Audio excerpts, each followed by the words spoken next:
Versus কার্ডটুকু আমরা দেখে নেই যে কখন কি ম্যাচ এবং কখন শুরু হচ্ছে। ঠিক রাত 1টায় শুরু হচ্ছে টি স্পোর্টস এবং টি স্পোর্টস অ্যাপে যে ম্যাচগুলো আপনি দেখতে পাবেন। আলবেনিয়া এবং স্পেন, ক্রোয়েশিয়া, ইতালির এই জায়গায় একটা ড্র করলেই হয়, ক্রোয়েশিয়াকে জিততেই হবে, মাস্ট উইন গেম।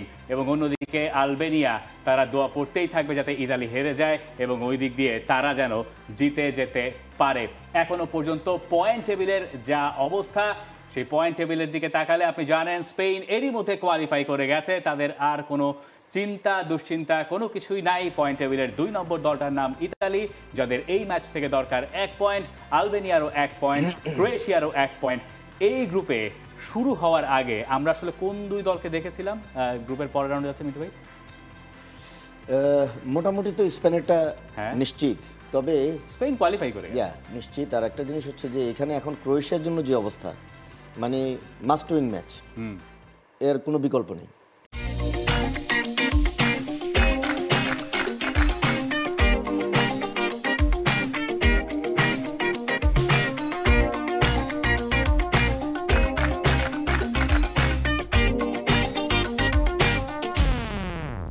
কিন্তু ইটালির জন্য সুবিধাটা হচ্ছে ড্র করলেও তারা কোয়ালিফাই করবে, আবার যদি হেরেও যায় সেক্ষেত্রে আবার ওইদিকে আলবেনিয়া যদি আবার কোনো অঘটন না ঘটায় তাহলে হয়তো থার্ড টিম হিসাবে, যেহেতু 4টা দল যাবে মানে পয়েন্ট টেবিল অনুযায়ী, সুতরাং বেস্ট 3 হিসাবে হয়তো তাদের কোয়ালিফাই করার সম্ভাবনা ডেফিনেটলি থাকবে। কিন্তু ইটালি কি সেই মানে ঝুঁকিটাকে নিতে চাইবে? তবে ক্রোয়েশিয়া ডেফিনেটলি চাইবে আজকের ম্যাচ যেভাবে হোক জয়ী হওয়ার জন্য, এবং তাদের বেশ কিছু চেঞ্জেসও রয়েছে অ্যাকচুয়ালি। ইট ওয়াজ প্রেডিক্টেড, এটা প্রেডিক্ট করা যাচ্ছিল অ্যাকচুয়ালি, কারণ ক্রোয়েশিয়া টিমের খেলা দেখে যেটা আমার কাছে মনে হয়েছে, there main problems are in attack.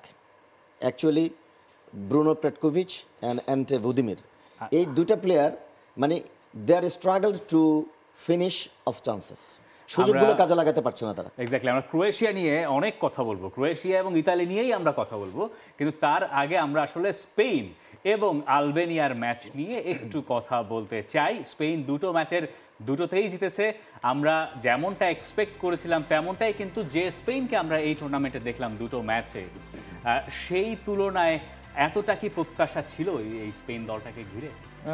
অনেকে আসলে লাইক আগে আমরা স্পেন টিমটাকে যেরকম দেখতাম, অনেক বড় বড় নাম দেখতাম, এবার হয়তো ওই রকম লেভেলের বড় বড় নাম নেই, বাট তারা কিন্তু তাদের কোচের প্ল্যানিং অনুযায়ী, তাদের যে খেলার স্টাইল রয়েছে সেই স্টাইল অনুযায়ী তারা খেলার চেষ্টা করছে। এবং আমার কাছে একটা জিনিস মনে হয়েছে যে তারা ভিন্ন ভিন্ন ম্যাচে ভিন্ন ভিন্ন স্টাইলে খেলেছে। ক্রোয়েশিয়ার সাথে ম্যাচে তাদের বল পজিশন কিন্তু অনেক কম ছিল, যেটা ইউজুয়ালি তাদের থাকে না, কিন্তু পরের ম্যাচে আমরা আবার দেখেছি তাদের যে সহজাত খেলার ধরন, অপোনেন্ট যদি তাদেরকে খেলতে দেয় তখন তারা তাদের স্টাইলে খেলার চেষ্টা করেছে এবং নিয়ন্ত্রণ করার চেষ্টা করেছে। এবং স্পেন আজ খুব ইন্টারেস্টিং একটা কাজ করেছে, একমাত্র আইমারিক লাপোর্তকে তারা দলে রেখেছে। এই ছাড়া আগের ম্যাচে যে একাদশ তারা নামিয়েছিল ইতালির বিপক্ষে, তাদের সবাইকে বিশ্রাম দিয়ে দিয়েছেন রুবেন ডি লা ফুয়েন্তে, কারণ তাদের প্রতিপক্ষ আলবেনিয়া, যে আলবেনিয়া একটা পয়েন্ট অর্জন করেছে ক্রোয়েশিয়ার সঙ্গে, ম্যাচটা হয়তো তারা জিততেও পারতো। এর আগে ইতালিকেও তারা চমকে দিয়েছে। যে ব্যাপারটা মনে রাখা দরকার, ইতালি এবং ক্রোয়েশিয়ার মতো দলের সঙ্গে আলবেনিয়া শুরুতে লিড নিয়েছিল। দলটা যেহেতু তরুণ, দলটা যেহেতু ওই রকম চাকচিক্য হয়তো নাই, কিন্তু সিলভিনিও যিনি আলবেনিয়ার কোচ, তিনি আসলে তাদেরকে ওই দুরূহ স্বপ্নটাই দেখাচ্ছেন।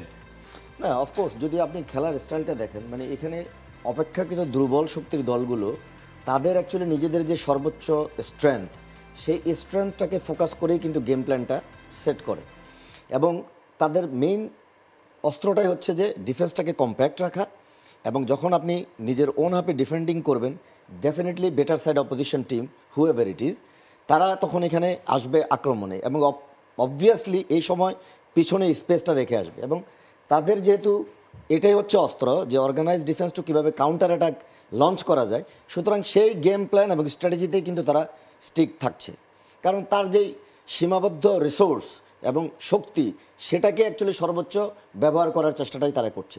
কারণ তারা খুব অপটিমিস্টিক না যে আমি একটা position based style of team তাদের সঙ্গে অ্যাকচুয়ালি ওই রকম ঝুঁকি নিব কিনা।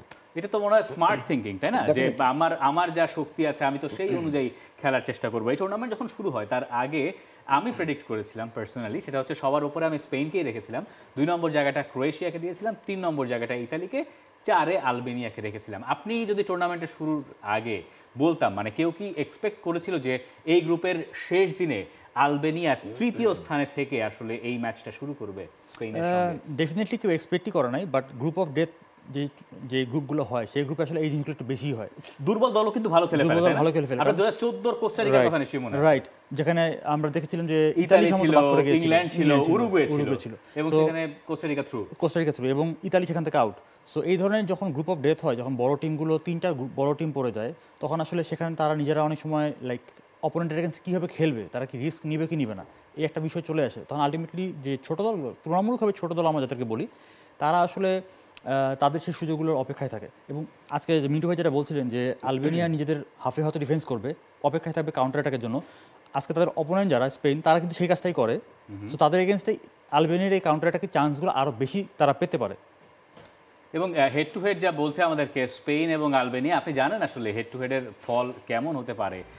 আপনি দেখতেই পাচ্ছেন যে সব মিলিয়ে যে 8টা ম্যাচ, সেখানে সবগুলোতেই স্পেন জিতেছে।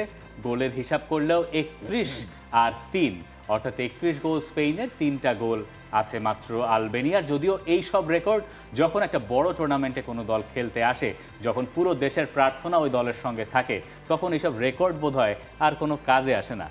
না, অবভিয়াসলি নট। কারণ হচ্ছে যে আপনার প্রত্যেক ম্যাচ একটা ইন্ডিভিজুয়াল ক্যারেক্টার নিয়ে কিন্তু আসে।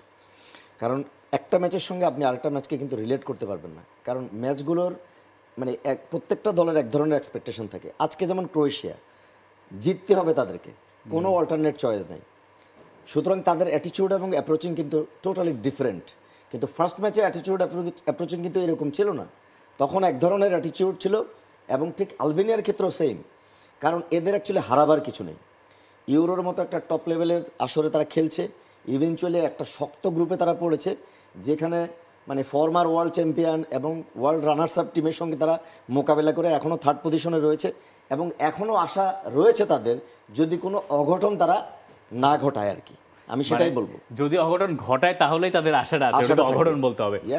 For more updates, subscribe to our YouTube channel and click on the bell icon. Follow us on Facebook and Instagram. Download T-Sports app to enjoy exciting games and highlights. Visit tsports.com.